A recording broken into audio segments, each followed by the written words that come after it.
zegny amintsika fotoagna zao ty zegny anontaniantsika nasiantsika salle zegny ary amin'ny hôpital be hoe salle d'isolement fa izao zegny mbola nataontsika quarantaine zegny zegny izy atsika zao zegny nanomboka tamin'ny samedi le 14 nisy olo araiky tao niisoler antsika ao zay marina fa olo volanko jiaby eto tsy marary tsy sotry aretigny io fa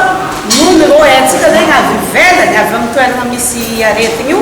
dia tsy maintsy ao ny areantsika maso an-tragno dia misy zegny rô napidirigny alopitaly dia araiky zegny tsika nanomboka tamin'ny samedi le 14 fa tafara taty zegny nivoatra le raha dia misy zegny le rô nijotso tatananarivo nijotso rô tatananarivo dia nagnano lettre d'engagement rô tatananarivo hoe hijanona am'trano rô dia rô amizay zegny mandeha ty dia regny zegny no niazana fa misy aroeandra telo andra zay mijotso magnaraka rô io telo rô io dia an-tagnamitara zao misy aroe araiky hitanay nomaly miaraka tamin'ny chef rural nagnano zay tany fa araiky zegny tsy hitanay tan-trano rô mbola italiana io zegny andianana agny misy ndraiky ny sasany mandefa température alo isaka marandraigny dia sasany zegny andianana an-trano dia jamanjary zegny misy aroe koa fa araiky ny jamanjary zegny misy tsy afaka mipetraka an-tragnonany zegny satria kabone anaty lakoro be araiky dia kabone iarahana an'le marobe tsy maintsy miboaka zegny izy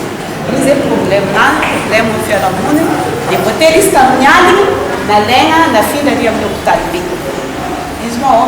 misy problème maromaro hoe za tsisy vola za tsisy anatriky any izy zegny izy aotseny dia ampamoriana misy efatra zegny ampamoriana io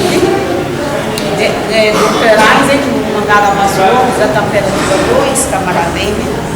dia veo zay ampalampy zegny misy araiky zegny ny amintsika eto zao fa atsika ndraiky zegny jusqu'à zao izy amin'ny ndraiky mbola tsisy olo marary zegny olo jiaby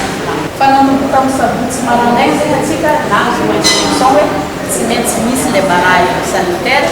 zegny zegny mahatonga le amin'ny ary hitatsika koa fa iahera amin'ny Madagasikara zegny misy le prise de température olo hiboaka ndraiky olo hidriky